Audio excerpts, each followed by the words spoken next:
Hey guys, it's Reese, and today I want to introduce 3 practical ways to use the Hobonichi weeks. I know the weeks is super popular for its convenient size, and I want to give you some new ideas to try out. The first one is simple. I want to make the weeks into an all-in-one planner.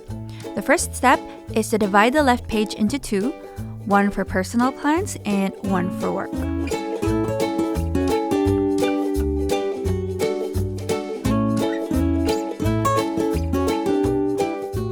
To make it visually clear, I'm assigning 2 different colors for each section. I'm doing blue for personal and red for work, and you can change that up depending on what you need.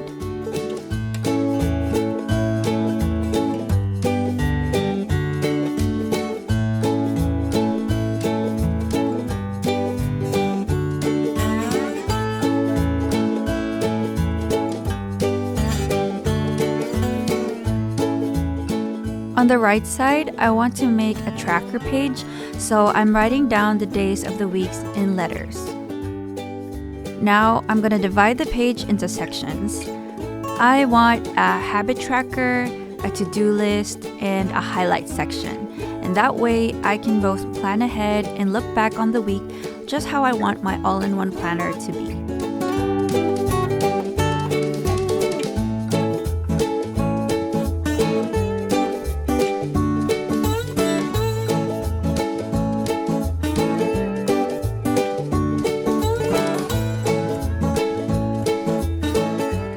Habit trackers are so useful to keep my routines in check, and the weeks is a perfect place to do that. The grids are like check boxes, so you can fill them as you go along.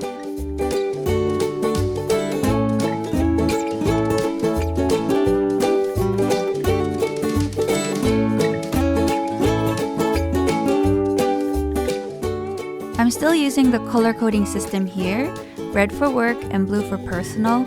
This way, I have a good overview of what happened during the week and see where I need more balance. As for to-do lists, these are a staple for me. I feel so lost without them, so I want to track my tasks and the days I end up doing them. The system works because something could take multiple days to complete, and you can reflect the timeline on your planner. It's also nice to look back on the highlights of your week at a glance, so I like to write a few of them while using the same color coding system to differentiate personal from career highlights.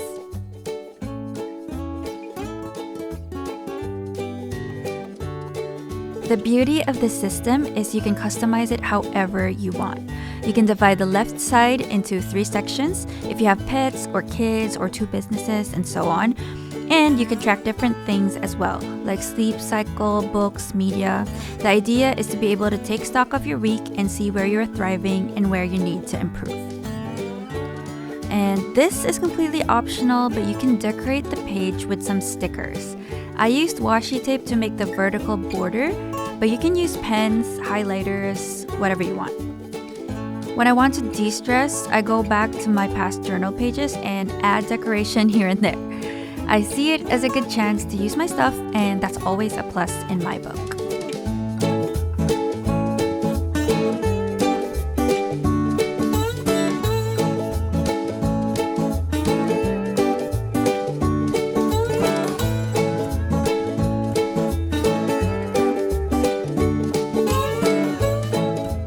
Now I want to show you how I make my meal planner layout.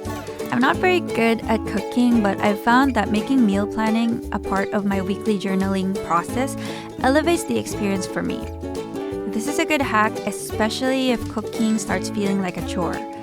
It's good to find ways to keep things fun. As you can see, I love using my pencil board as a ruler.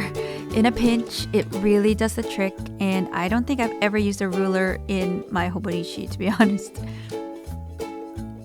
I've divided the left page into 3 sections: breakfast, lunch, and dinner. And I'm just adding a color to the days of the week with a highlighter. The right side is for meal prep and notes. So what I do is I like to see what I have in stock in my home and I write them down under the column of consumables. Then I search for recipes that use some of these ingredients and plot them out across the week. I try to keep it on the healthier side, but I love indulgent meals as well.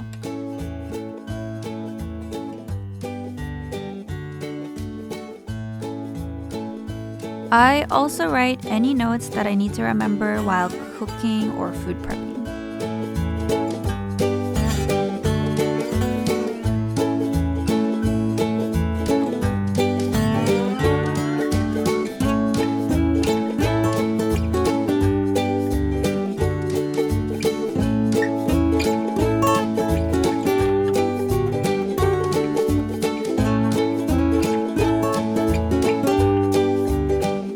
There's a grocery list section for things that I need to buy, and I can easily take that with me when I go to the supermarket.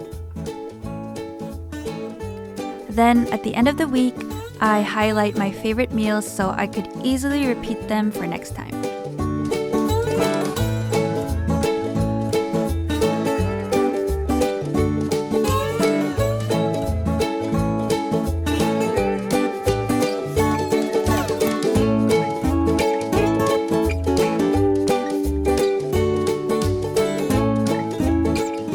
This layout is really easy to recreate every week, and the great thing about this is if you keep it up, you'll have a recipe logbook to look back on for years to come. You can even log your favorite recipes step by step on the memo pages of the weeks, and if you have a lot, you can check out the Hobonichi Weeks Mega. If you want to, you can even add mini illustrations or stickers to decorate the page. Something else that could be really fun is eventually replacing the meal titles by adding the actual photo of what you cooked. That way, it can also become a visual log of what you've made over the year. Finally, I want to show you my diary log layout. Instead of a planner, the weeks can become your memory keeper. This one is really straightforward and doesn't require setting up, so it's perfect for busy seasons when it's hard to steal moments for yourself. I like to write 2 to 3 sentences about my day, and I usually pick one highlight and expound on what happened or how that made me feel.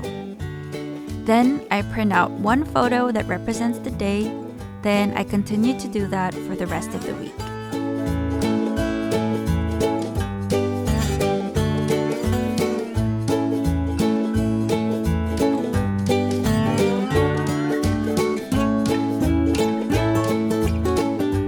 On days when I don't have the energy to write, I tend to put washi tape or stickers on that section. I think it's a great way to fill up the page with zero pressure, and I just love being reminded of what stationery I actually have.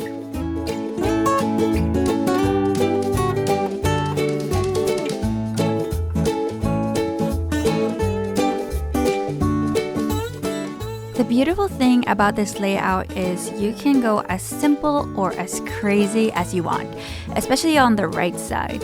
I usually stick photos, but I also love putting receipts, tickets, business cards of the restaurants that I go to, stickers from food packaging, and all the ephemera of my week. I collect these scraps of paper in a tiny envelope that I carry around with me, so it's easy to sit down on a Sunday, for example, and do this all at once. But you can also do this day by day. And you can add stamps, draw, do calligraphy, or leave it blank too.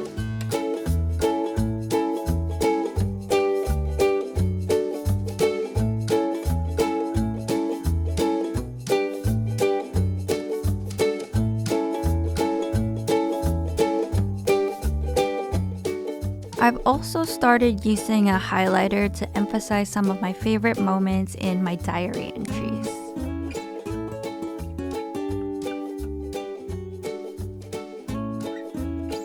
When I have time, I try to write little notes about the photos and ephemera on the page, just so I can easily remember what happened during the week.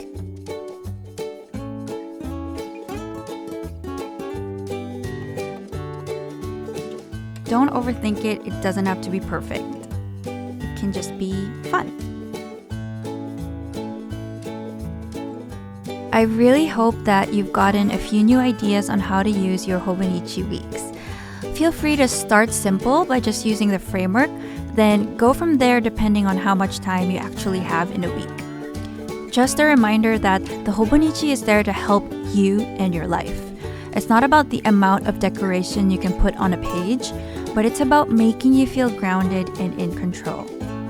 So your pages could be as simple as a pen on a page, or as elaborate as you want them to be. All that matters is your peace of mind and your happiness.